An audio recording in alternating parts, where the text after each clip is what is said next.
If you're looking for a channel, keep it real and spitting facts. No need to look further. Gangsta emoji where it's at. We keep it gangsta. Everything I say, keep it real. We keep it gangsta. Everything I say, you can feel. If you looking for a channel, keep it real and spitting facts. No need to look further. Gangsta emoji where it's at. We keep it gangsta. Everything I say, we keep it real. We keep it gangsta. Everything I say, you can feel.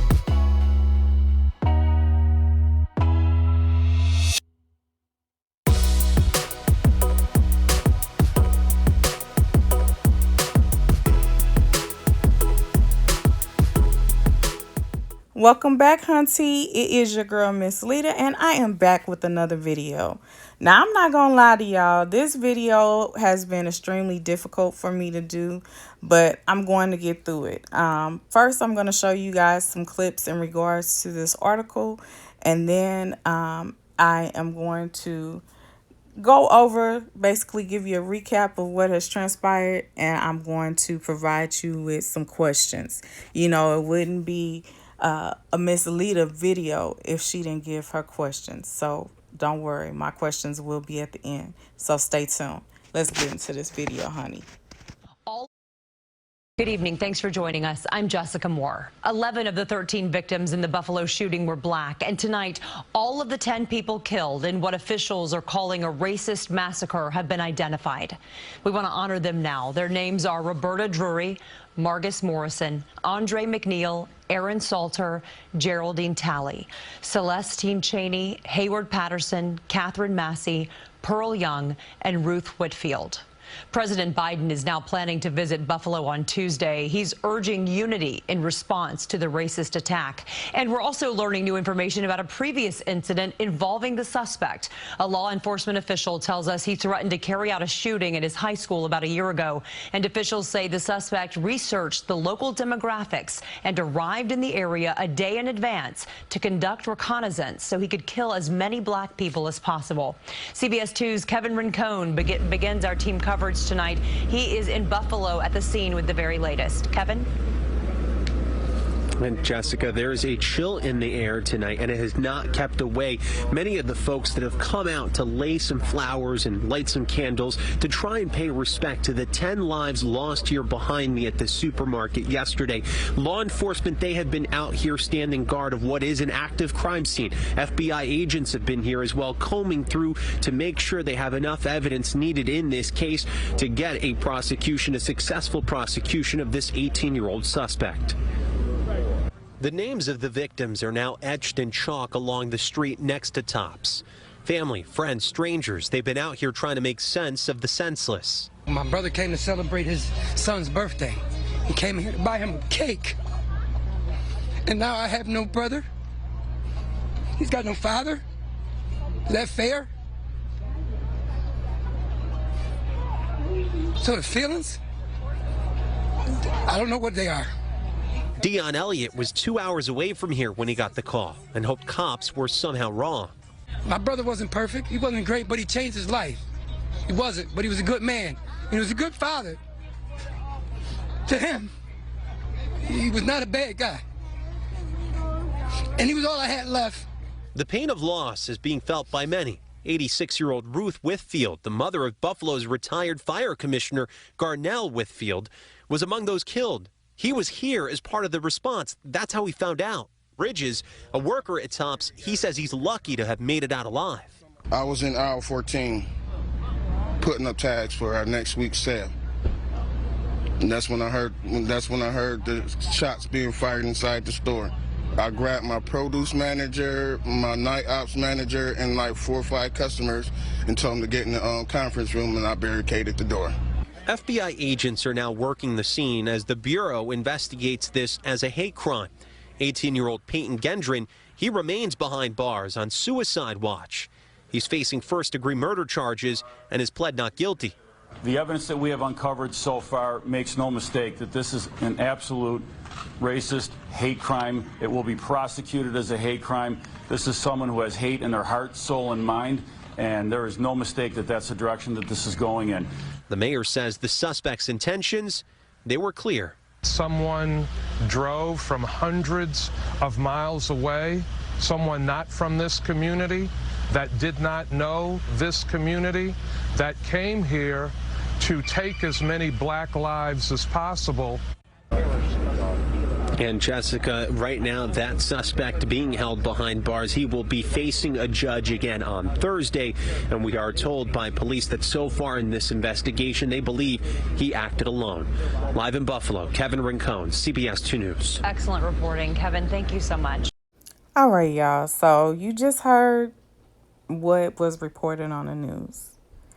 This gentleman went into a grocery store and decided to take the lives of African American people because he dislikes us for the color of our skin. So what is not mentioned in this video that I have seen in other videos and other articles, because I had to do a great deal of research before I presented this to you guys, is that this young man arrived on Saturday and he basically cased the area out to see exactly how many African American people actually visited that store. He drove 3.5 hours away from his hometown to commit this act, to commit this massive shooting.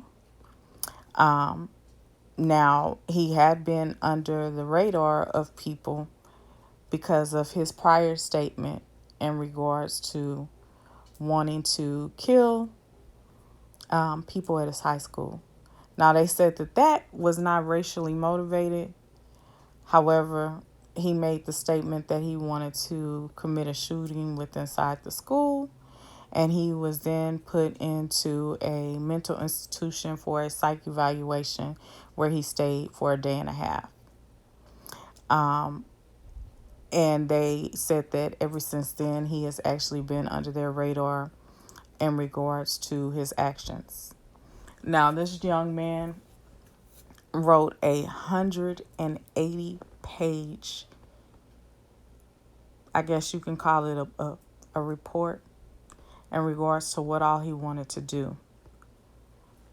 And he posted it online. This young man posted this manifesto exactly 2 days before the incident occurred and went in depth in regards to what he wanted to do in this area, and then confesses at the end of his actions. So again, this was 2 days. Now, to document the incident, this gentleman took the time to record everything and put it on Twitch for everyone on social media to see his actions. He recorded it, live streamed his actions for everyone to see. I'm going to play another video, and then I'm going to give you guys my thoughts, my opinions, and my questions. Now, I'm definitely not going to be politically correct when I speak, because this is definitely heartbreaking. So, you guys bear with me, because this has been a difficult video for me. This morning, a city in anguish after a gunman opened fire at this supermarket in Buffalo, New York, killing 10 and injuring 3 others. Evil came into my neighborhood, into my community. Authorities say 11 of the victims were black. This is an absolute racist hate crime. Survivors left shaken to their core. If we would have walked in 3 minutes later, we probably would have been dead with them, because everybody that was fronting the store, he killed them. Police say 18-year-old Peyton Gendron stormed Tops Friendly Market Saturday afternoon, armed with multiple weapons, tactical gear, and a camera to live stream the massacre. The shooter later surrendered to police. He's been charged with first-degree murder, pleading not guilty. Officials also say the suspect wrote a racist 180-page manifesto that was posted online just 2 days before the attack. These people were just shopping.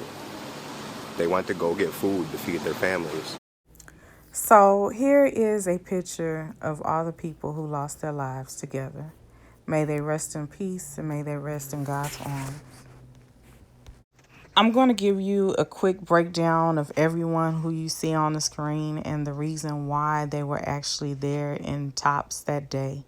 And so we'll kind of maneuver from there. So the first person that you see is Miss Ruth. Miss Ruth was actually stopping at the store after she had just got finished visiting her husband at the nursing home.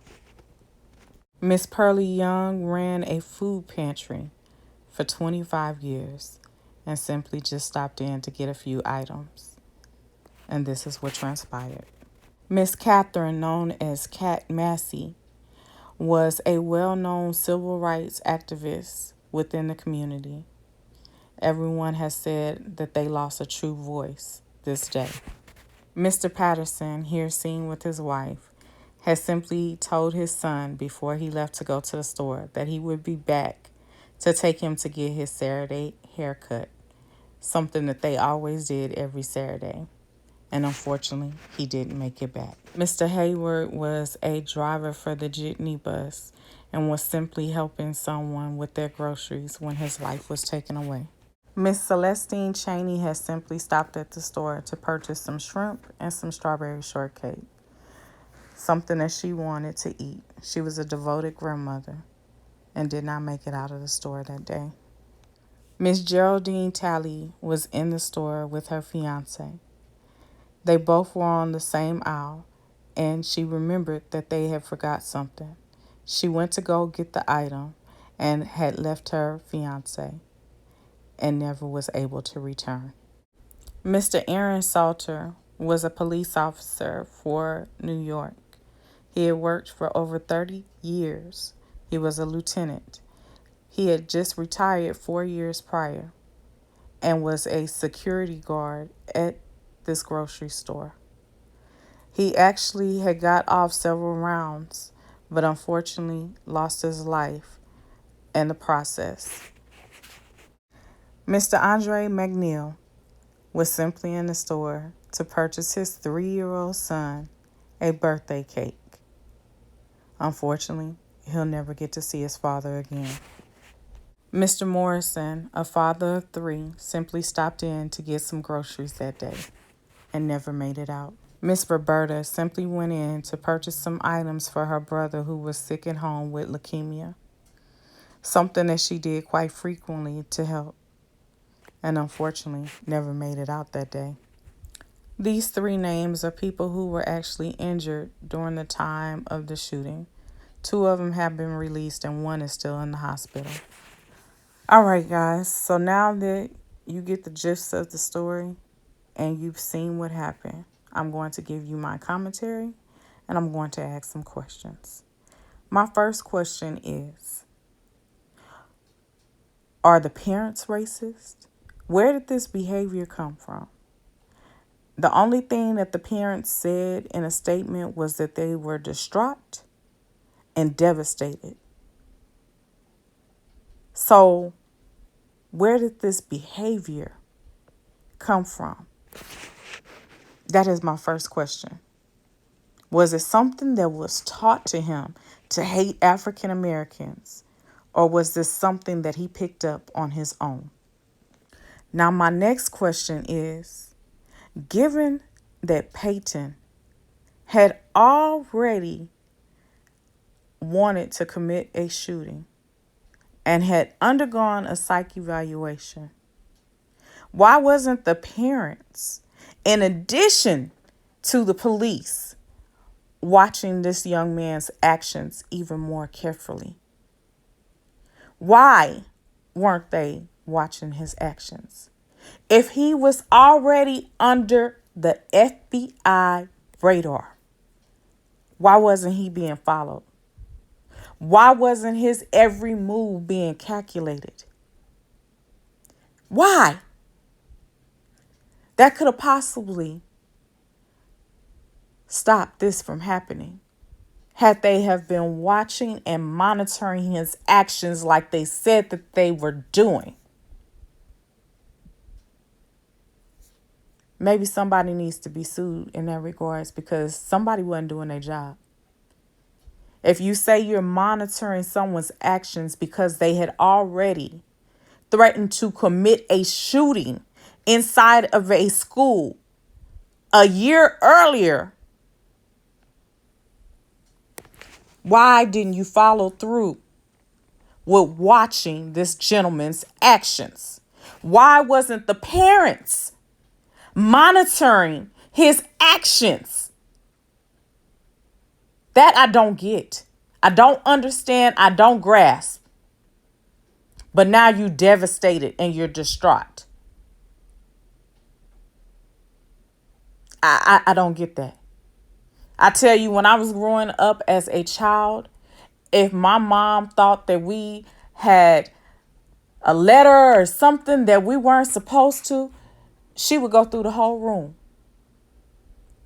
So why weren't they monitoring his actions, his behavior? You can tell when something is wrong with a child if you pay attention and you monitor their behavior and their actions. You know when your child has done something if you monitor their behavior and their actions. Now, some things we might not be able to pinpoint all the time, because once they out of our sight, then sometimes they feel like they out of our minds. So not all the time can I say that you know exactly what your child is up to, or that that behavior is not of your child, because you never know what your child will do when they're not in your presence. But you know what you taught them. So what were they teaching him? And why weren't they monitoring his actions and his behavior? My next question is, where did the parents think he was for this weekend? Where did they think he was? Because he got to that place in Buffalo, New York on Saturday. He sat outside for an hour and cased and assessed the area to see how many black people actually went to that store. His actions were so creepy that customers went into the store and complained to the manager, that the manager had to go outside and ask him to leave the Saturday before the shooting. Now, when he came in that Sunday, that same manager seen him and seen all of the guns and everything that he had on him and could only take off running. So where did the parents think that this young man was? Where?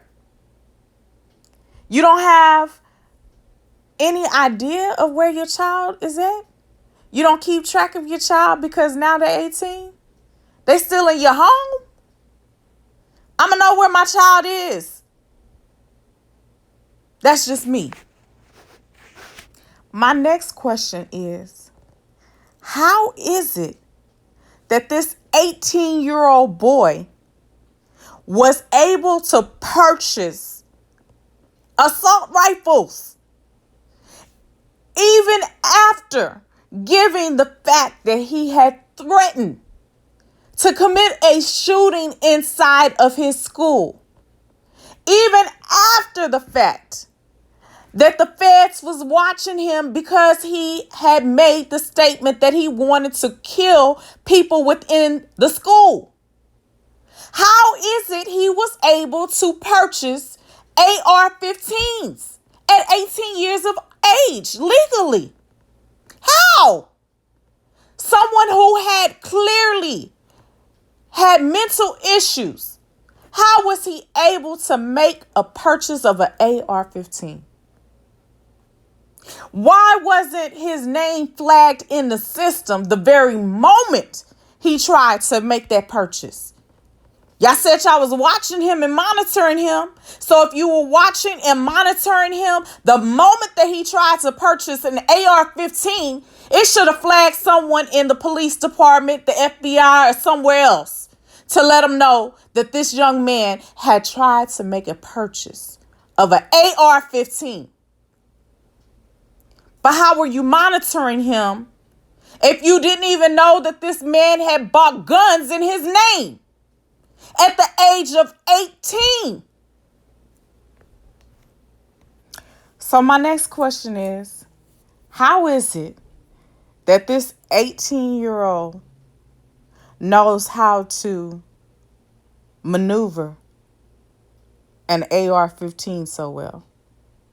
How is it that this 18-year-old knows how to make moves as if he was in the military when he entered into that store? How is it? How is it possible for him to be able to regurgitate how to shoot an AR-15? That's a powerful weapon. It leaves a lot of smoke. How is he able to maneuver that weapon? How did he get the skills and the knowledge to know how to operate an AR-15? How did he get the skills and the knowledge to maneuver as if he was in the military? How? And who takes the time to write out a 180-page plan in regards to your actions and what you plan on doing? Who does that? Who does that? Then not only that, you documented it by putting it on live stream. You documented for everyone to see you commit these acts as if it's something to be proud about. How is it that this document sat on the internet for 2 days? 2 days. And no one took the time to recognize what this boy put out there. But yet you're supposed to be monitoring him.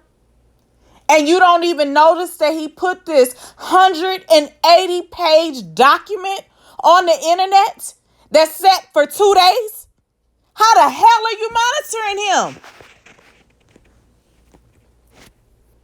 My next question is, why do so many African Americans have to die and they are unarmed? But you have a multitude of other races who are heavily armed, who have their guns pointed, and they're able to make it out alive. Yet our African American men and women are being slaughtered, and they're unarmed. How is that possible? How is it possible that you know how to take down someone who is heavily armed, but you can't take down someone who is unarmed without killing them? This has been a very heartbreaking video to do, because it's so sad that we're still judged by the color of our skin and that we're still hated because of the color of our skin. It's so sad that I have to worry even more so of what my child might endure while growing up.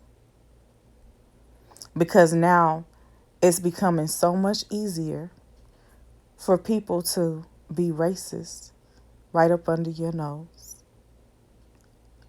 And then yet and still they're supposed to be monitored and watched. However, they're able to commit shootings to this magnitude.